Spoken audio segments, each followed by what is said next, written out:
All right, it's our Bear Paw St. Jude Kids Cam. My name is Joey Tack, and I am with the family of Slater. Hi, guys. How are you? Hi. You guys look so happy and so festive. Are you guys ready for Christmas? Yeah. Oh my gosh, do you have your tree up already? Yes.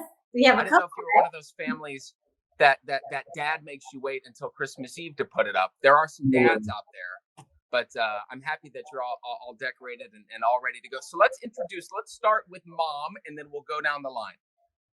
Hi, I'm Mom. I am Sherry. And go ahead, baby. Who are you? I'm Slater Bushman. I'm Sawyer Bushman. I'm Shane. Hi, guys. Well, thank you so much for joining us today. It's day one of our Country Cares for St. Jude Kids Radiothon.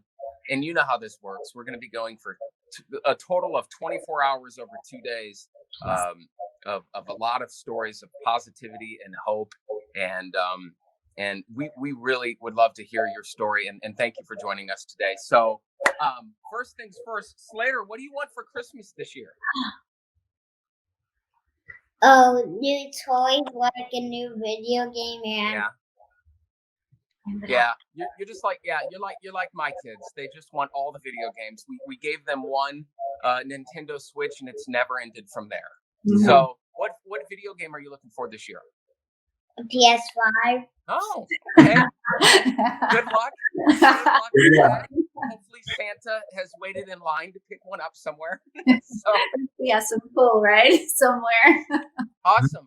Well, Mom, I thought I would start with you and just ask about your St. Jude story. And I've read a little bit about it, but I think it's a little bit more powerful if maybe you can take us back and just kind of bring everybody up to speed. How you how the I hesitate to call it a relationship, but started with St. Jude and where we're at today. So 2.5 years ago, back in March of 2018, Slater woke up and he had some leg pain, and Dad brought him to preschool. We were a little concerned, but we thought maybe he slept on it funny. And his preschool teacher was alarmed enough to say, because he was 4.5 years old at the time, to say, "Hey, this doesn't seem normal, because he's complaining a lot." So for her to be alarmed and us to be alarmed, we took him to the emergency room that day. And they sent us home. They said, "Oh, he probably fell." They didn't even want to do blood work. And then, like we were helicopter parents, right? And then fast forward a couple days later, we took him back to the ER. Like, this is not normal. He's really in pain now. And we brought him back to the ER. And then for 3 weeks, he was in the hospital. He was in 3 hospitals, actually. They just kind of shuffled him one to the other until they finally found, after they did a couple of extra scans, what was wrong. So what they had diagnosed, which was on Easter Sunday at that point, which was coincidentally also April Fool's Day. So we were hoping that this was just one of the worst pranks in history, but they never called the oncologist in those 3 weeks. They called the infectious disease doctor, the hospital intensivist, the orthopedic surgeon, pediatric orthopedic surgeon. They thought it was a bone infection. Then they called us back when they were doing one of the scans. They stopped the scan and they called me back and they said, "We need you to sign an approval form because we need to give him some contrast because we found a mass." And I mean, those words sound devastating, right? And he was 4.5 when that happened? 4.5 years old. So we signed the contrast, and then after I signed the forms, we went back upstairs, and then we saw the oncologist. Then when we saw her walking the floor, coming to see us, our hearts dropped, and she came. And she said, and so he was left in the room with his brother and family, and we left the room and we went out into the hallway, and she said, "It is a mass. And I hate to say the word, I normally say big C, but she says it's cancer." And my husband dropped to his knees, and then she said, before I could even ask, because I think she knew my next word was going to be my next question, but she says it's stage 4. So I said, "You know what?" After we just start hyperventilating and crying, and it's kind of like your whole world, kind of like when you're in a car accident, you see your life kind of flash in front of your eyes, and you feel like that this is your final moments. It's even more devastating than that. And so I said, "You know what? I don't care. what this is going to entail, but I'm going to take him to the best hospital in the world. I'm going to take him to Beijing. I'm going to take him to Abu Dhabi. I was thinking anywhere in the world that, has the most success. And she says, St. Jude. And I said, you're not listening to me. I said, the best hospital in the world. She's like, St. Jude, this is where your son needs to go. So the very next day, we, because it was a Sunday, we called St. Jude, and we went from the local hospital, to the airport. And Shane went home. He grabs 2 suitcases because we hadn't been home in 3 weeks. Grabs 2 suitcases, and we were on a plane, and we were at St. Jude for a year and a half. Yeah, 424 days. Is that correct? At St. Jude, yes, 424 days. We just kind of abandoned our home. We abandoned everything here. There was no question, And when we arrived at St. Jude, it was on a Tuesday night, and we had our oncologist, Dr. Sarah, which is I call them angels from heaven, angels here on earth. And when we walked in through those doors, we saw the big Danny Thomas statue, walking through the doors and registration. And, she took us in, and, it was on Tuesday night, and she kind of rolled off all the stuff that we had. I was feverishly writing notes. This is what he's going to do. This is what we're going to do. This is, all of these terms I've never heard of before. We're not medical people, right? And for about 2.5 hours, she was just kind of going through the protocols and the clinical trial that he was on. And at the very end of it, after we were just kind of exhausted writing notes, she said, listen, I want you to take away 2 things here, because it's a lot of information. And I just want you to remember 2 things. And she said, number 1, you did not miss this, right? You're here. And of course, I started getting so emotional, because how can you have your child have stage 4 cancer and not know? He was at Disney the week before. We went to the hospital, walking around Disney, being as carefree of a 4.5-year-old as possible. She's like, you did not miss this. Most of the time, his disease is caught at stage 4 level, and it's already far, far spread. And the second thing she said, after I was getting very, very emotional, she says, and you did not cause this. And of course, as a parent, you think, was it something we gave him? Did we go someplace? Was it his iPad, radio? Yeah. Did we feed him something terrible that had chemicals in it? Like all of these things, you feel responsible. It's your child. Was it something that I ate? Was it something, while I was, in pregnancy? Like all of these things. She's like, you did not miss this, and you did not cause this. She also told my husband, this is what your son has. When we first arrived there, I should have probably said that. She says, look, this is what he has, and this is how we fix it. Mm-hmm. And she gave us so much hope. Shane, I want to ask you,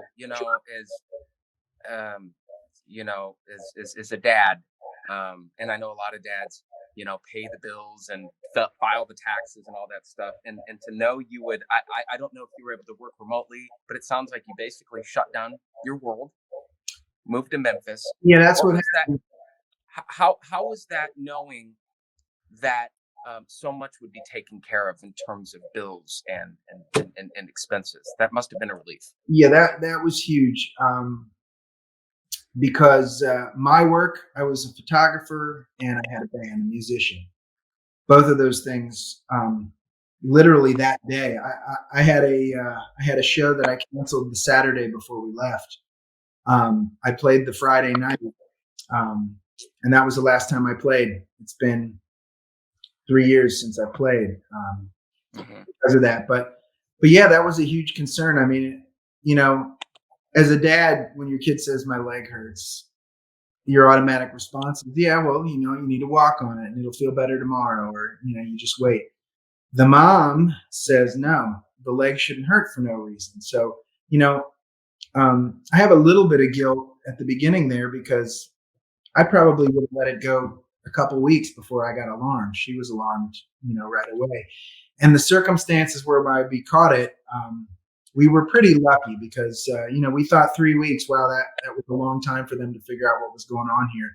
But after talking to families at St. Jude, it's usually several months, and arguing about getting scans. So we were pretty fortunate to find it when we did. It probably saved his life. But once you find out, like she said, you shut down. You basically just think, like, my life has been from its start to now. Mm-hmm. and you wonder, how are we going to get on from this point? I told her it was like being on an airplane and the pilot coming on and saying the plane's about to crash. Wow. Say your last respect. So getting to St. Jude, even going to St. Jude, I was on autopilot for much of this. Once we got the diagnosis, I went really numb, and I was just following what everyone told me to do. Until the night we got to St. Jude, I'll say we walked around for a little bit, and we saw the pictures on the walls with the bald heads and some of the stories and the artwork from the kids, and that was a little bit scary at first. But maybe for 20 minutes, that was the last time I was really terrified. We met with our doctor. I couldn't believe he would come in late at night to meet us. It was like 7:30 or 8 o'clock at night, the day we got there. And the first thing she said when we sat down was, okay, this is what your son has, and this is how we fix it. And I looked at her and I was like, if I had to pick our doctor, this would be it. It was like God said, this is the one for you. This is the one that's going to know. The confidence just sounds like it must have been so reassuring. Because up to that point, to be perfectly honest, the hospital here, it was, we're so sorry. And the doctor that told us there's a mass told us through tears. She was crying before she even said it. The oncologist, her words were, on a list of, nobody wants to have cancer, but on a list of cancer, this wouldn't be the one you would pick, and we're like, is there any hope for us? And she's like, it's not good, but they're getting better. And we really owe our first debt of gratitude to her, because she said, look, if I'm perfectly honest, he can be treated here, but what he has, this is not the best place for him. The best place for him is at St. Jude. And she had told you that she was saying, no, we're going to go to China. We'll go to India. I will find out where they're doing something next level. That's where we'll go. And she told that to the oncologist. And she said, no, you go to St. Jude. She said, no, you're not listening to me. We'll sell the house. We'll sell the cars. We'll cash in our retirement. We'll spend every penny. We'll go to the best in the world. And she said, first of all, you still couldn't afford it. And second of all, you're in luck, because that place is St. Jude. And if I can get you there, that's where you're going to go. We're going to talk about partners in hope so many times over the next couple of days. And that's just the word hope comes to mind when you say that. Not only relief, but hope. Hey, Slater, I want to ask you a question. So, you're 4.5 years old. You go to this hospital. What did you? It's a hospital, but it's more than that. What's the first thing you remember, or the thing that you remember the most from being there outside of the treatment? Because they have the red wagons, they have the confetti parties, they've got the food. What did you like about St. Jude? The dogs. They just started the pet therapy dogs, right? Yeah. Slater, tell me about the dogs, because when I toured the hospital, I didn't see the dogs. They didn't bring the dogs to me. So tell me about those. They're so cute and fun to play with. Dogs are just like that. What else? What about did you like the happy cart? I love the happy cart.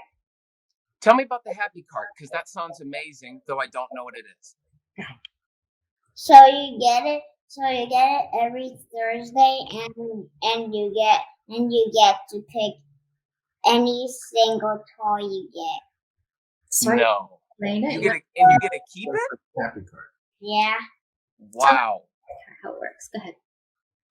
The happy cart is just basically a cart that comes around every Thursday.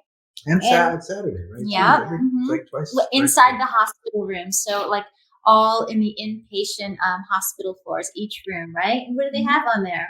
They have a bunch of toys. Mm-hmm. Like what?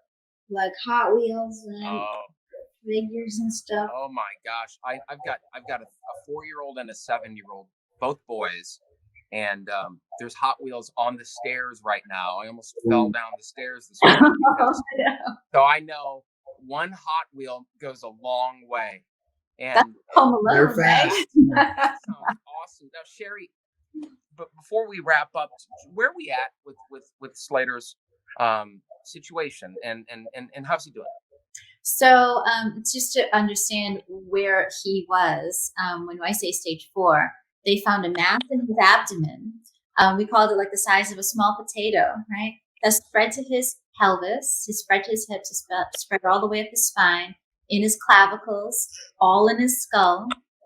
In the bones, and inside the bone marrow. So the bone marrow is also made up of disease. So we had chemotherapy.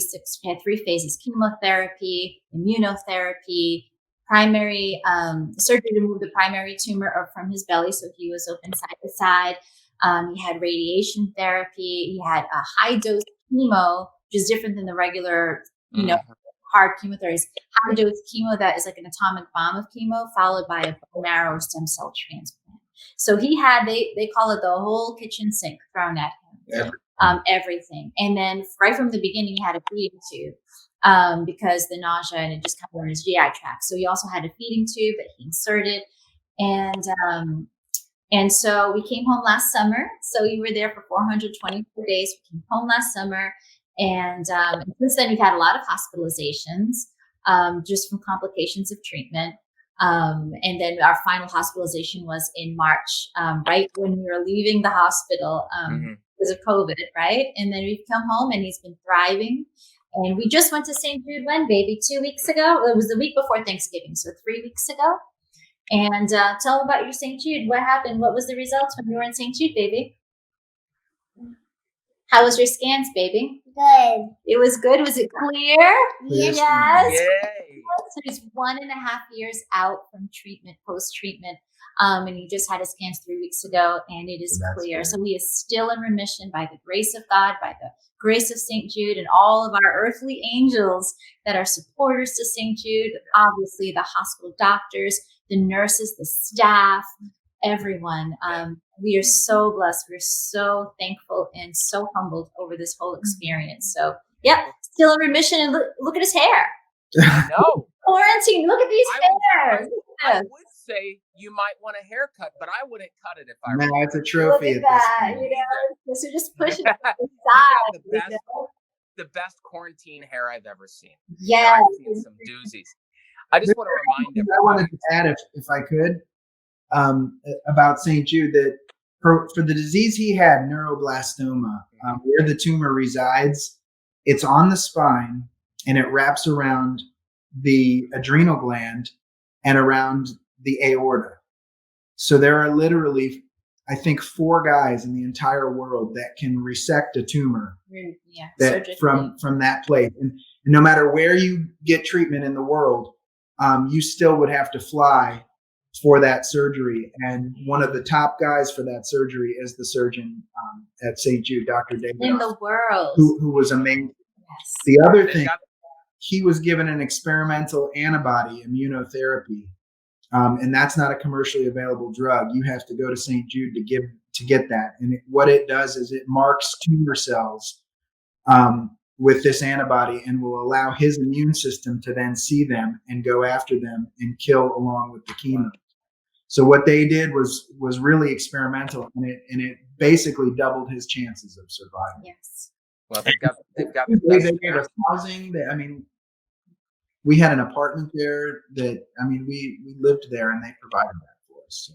Well, they're definitely an amazing group of people and an organization. And I just want to remind everybody, 1-800-942-8771, 1-800-942-8771. $19 a month. Not only do you get the cool, you can barely see it, We Won't Stop t-shirt, which is really cool, a nice shade of red. But you're gonna help kids like Slater and their family just like this. And then before we go, because we've got more stories to tell on the radio, Slater, I heard you might be starting to eat some food, right? Real food? Yeah.